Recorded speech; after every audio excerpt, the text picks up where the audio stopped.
شہر بغداد سے کچھ میل کے فاصلے پر ایک چھوٹے سے گاؤں میں ایک امیر شخص رہتا تھا جس کا نام زین العابدین تھا۔ ذہن اس وقت کا سب سے بڑا تاجر تھا اور امیر لوگوں میں اس کا شمار ہوا کرتا تھا۔ گاؤں کے لوگ زین کی بہت عزت کرتے تھے، لیکن زین کی دولت صرف دنیاوی تھی۔ اس کے دل میں نہ نماز کی روشنی تھی نہ قرآن کی خوشبو۔ وہ ایک ایسے انسان میں تبدیل ہو چکا تھا جو دنیا کی چمک دمک میں ایسا گم تھا کہ اسے اپنی اصل منزل کا پتہ بھی نہ رہا۔ زین کی عمر 55 سال تھی اور اس کا شمار شہر کے معزز لوگوں میں ہوتا تھا۔ کاروبار وسیع اور اس وقت کی ہر قسم کی قیمتی سواری اس کے پاس تھی۔ وہ ایک خوبصورت گھر میں رہتا تھا اور دنیا کی ہر آسائش اس کے پاس موجود تھی، لیکن ایک چیز جس کا فقدان تھا وہ تھی روح کی پاکیزگی۔ زین اکثر اپنے دوستوں سے کہتا تھا، یار ہم نے زندگی اتنی محنت سے بنائی ہے، اب تو مزے کرنے کا وقت ہے، دن بعد میں سنبھالیں گے، ابھی تو وقت ہے۔ لیکن اسے معلوم نہیں تھا کہ وقت کسی کا انتظار نہیں کرتا۔ ایک رات جب زین کاروباری مصروفیات سے تک ہار کر سویا تو ایک عجیب خواب دیکھا۔ وہ ایک اندھیرے کمرے میں کھڑا تھا، نہ روشنی نہ آواز۔ اچانک ایک گونجدار آواز ابھری، زین تم نے زندگی میں کیا کمایا؟ زین نے گھبرا کر کہا، میرے پاس دولت ہے، جائیداد ہے، گاؤں میں میرا نام ہے۔ اور ذہن کو سختی سے جواب آیا، وہ سب یہاں نہیں چلے گا، تمہارے اعمال کہاں ہے؟ نماز، زکوٰۃ اور قرآن۔ زین کی زبان بند ہو گئی۔ اس نے آنکھیں کھولے تو پسینہ پسینہ تھا، دل تیزی سے دھڑک رہا تھا۔ پہلی بار موت کا تصور اتنا قریب لگا۔ اس خواب نے زین کو جھنجھوڑ کر کے رکھ دیا۔ اگلی صبح اس نے پہلی بار فجر کی اذان پر آنکھ کھولی، کچھ لمحے سوچا، پھر وضو کیا اور مسجد کی طرف چل پڑا۔ راستے بھر میں دل عجیب کیفیت میں تھا۔ مسجد میں داخل ہوتے ہی اسے سکون کا احساس ہو گیا جو زندگی بھر کے کمائے گئے دولت میں بھی نہ ملا تھا۔ نماز ختم ہونے کے بعد امام صاحب سے ملا اور اپنا خواب سنایا۔ امام صاحب مسکرائے اور کہا، زین بھائی، یہ اللہ کا پیغام ہے، موت دور نہیں لیکن توبہ کا دروازہ ابھی کھلا ہے۔ یہ الفاظ زین کے دل میں تیر کی طرح اتر گئے۔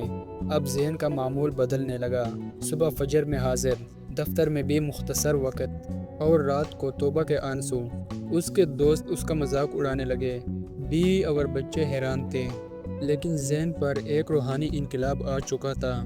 اس نے مسجد کی تعمیر میں حصہ لیا، غریب بچوں کے لیے مدرسہ بنایا، بیواؤں کے لیے فنڈ قائم کیا اور اپنے نوکروں سے عزت و محبت سے پیش آنے لگا۔ زین کے کچھ پرانے دوست جیسے عمر شیخ، عامر اور جلال اب اس تبدیلی پر ہنستے تھے، یار یہ تو بابا جی بن گیا، پیسہ کمانے کے بعد نیکی کا ڈرامہ، زندگی بھر گناہ اب نیکی۔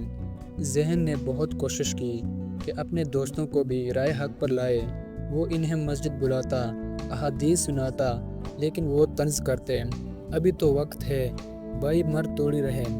زین خاموشی سے دعا کرتا کہ اے اللہ، جیسے تو نے مجھے جگایا انہیں بھی جگا دے۔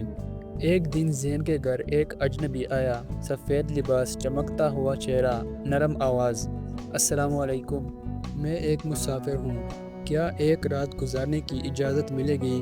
زین نے فوراً ہاں کہی۔ اس شخص کے ساتھ بیٹھ کر دیر تک باتیں ہوتی رہی۔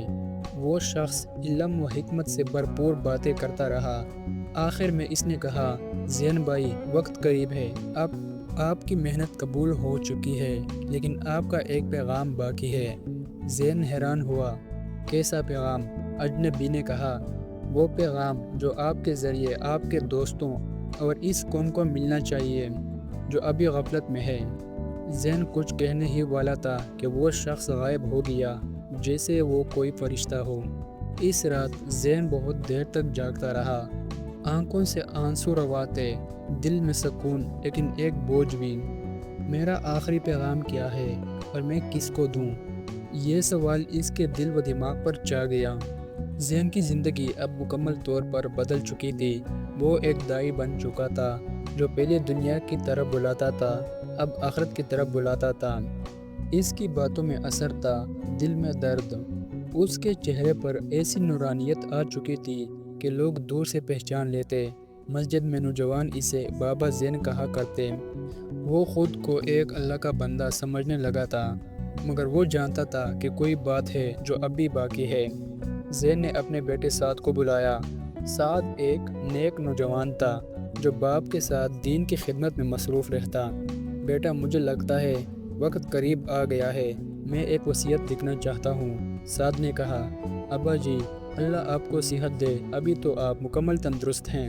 زین مسکرایا، موت کا تعلق بیماری سے نہیں، حکم الہی سے ہوتا ہے۔ اس نے ایک کاغذ نکالا، قلم اٹھایا اور لکھنا شروع کیا۔ میرے اہل وطن، میرے دوست، میرے پیاروں، میں زین، وہی انسان جو کل تک غرور میں ڈوبا رہا، آج اللہ کے خوف سے کانپتا ہوں۔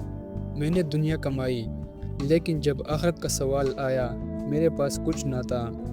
میری آنکھ اس وقت کھلی جب اللہ نے مجھے جگایا۔ موت کے قریب ہونے کا احساس ہر روز مجھے جھنجھوڑتا ہے۔ میں تمہیں ایک پیغام دینا چاہتا ہوں کہ وقت بہت تھوڑا ہے۔ مت سوچو کہ بڑھاپے میں توبہ کر لیں گے، موت کسی وقت بھی آ سکتی ہے۔ میرے دوستو، نماز کو اپنی عادت بناؤ، قرآن کو اپنا رہنما، دل کو حسد، غرور اور گناہوں سے پاک کرو۔ اللہ تمہیں بلا رہا ہے، تم کب جواب دو گے؟ اور اگر میں نہ رہا تو میری طرف سے یہ آخری پیغام ہر اس شخص تک پہنچا دینا جو غفلت میں ہے۔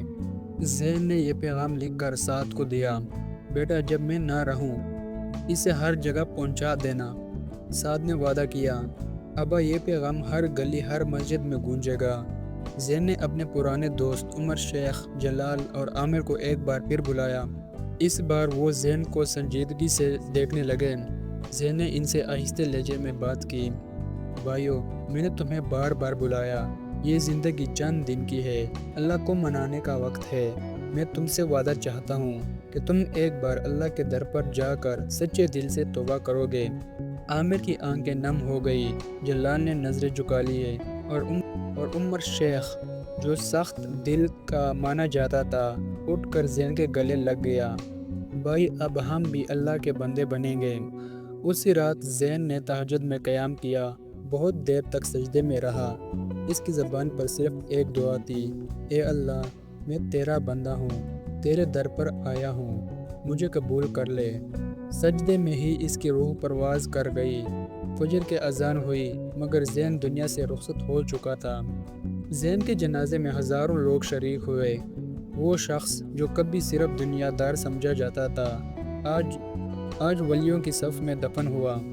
امام صاحب نے کہا، زین بھائی نے ہمیں موت سے پہلے زندگی کی یاد دلائی۔ وہ چلے گئے، لیکن ان کا پیغام زندہ ہے۔ سعد نے زین کی وصیت کے مطابق وہ پیغام ہر جگہ پھیلا دیا۔ ہر مسجد، ہر بازار اور ہر سکول میں اس کا پیغام گردش کرنے لگا۔ اب اس کے دوست بھی اللہ کی راہ میں نکل چکے تھے۔ زین کا پیغام سکولوں کے نصاب میں حصہ بن چکا تھا۔ ہزاروں لوگوں نے اس کی وجہ سے توبہ کی۔ ایک شخص کی توبہ اصلاح اور دعوت کا سفر تھا جو ہمیں یہ سکھاتا ہے کہ بدلنے کے لیے زندگی کا انتظار نہ کرو، بلکہ زندگی کو بدلنے کے لیے ابھی قدم اٹھاؤ۔ آپ کے لیے چند سوالات ہیں غور کے لیے۔ نمبر 1، اگر آج ہمیں موت آ جائے، کیا ہم تیار ہیں؟ ہمارے اعمال کس پلے میں زیادہ ہے، نیکی یا گناہ؟ ہم اپنے دوستوں اور گھر والوں کے لیے کیا چھوڑ کر جا رہے ہیں، مال یا ہدایت؟ ان سوالوں کا جواب ہمیں کمنٹ میں لازمی دیجیے۔ اگر ویڈیو اچھی لگی ہو تو لائک اور چینل کو سبسکرائب لازمی کر دیں۔